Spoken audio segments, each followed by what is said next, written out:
রাজধানীতে চাঁদাবাজি করে গ্রেপ্তার হওয়া সাবেক সমন্বয়ক রিয়াদের গ্রামের বাড়িতে গত এক বছরের মধ্যেই উঠেছে পাকা দালান।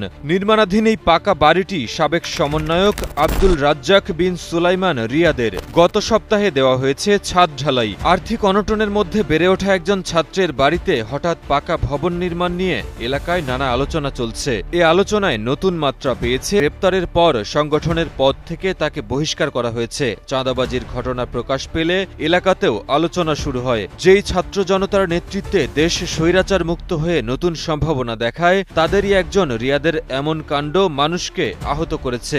বিচার চাইছেন তারাও। যে রিয়াদের কথা আমরা আজকে সকাল থেকে শুনতেছি, এই ছেলের বাপে রিক্সা চালায়। 5 তারিখের আগ পর্যন্ত তাদের টিনের ঘর ছিল। 5 তারিখের পরে চাঁদাবাজি করে এখন বিল্ডিং এর কাজ ধরতেছে, আপনারা দেখতেই পাচ্ছেন। আমাদের নোয়াখালীর এত একটা সুনাম, নোয়াখালী বাংলাদেশের মধ্যে সর্বোচ্চ ধনী জেলা, আর উনি নোয়াখালী শানবাগের ছেলে হয়ে উনি কিভাবে এভাবে চাঁদাবাজি করতে পারলো, এটা আমরা মেনে নিতে পারি না।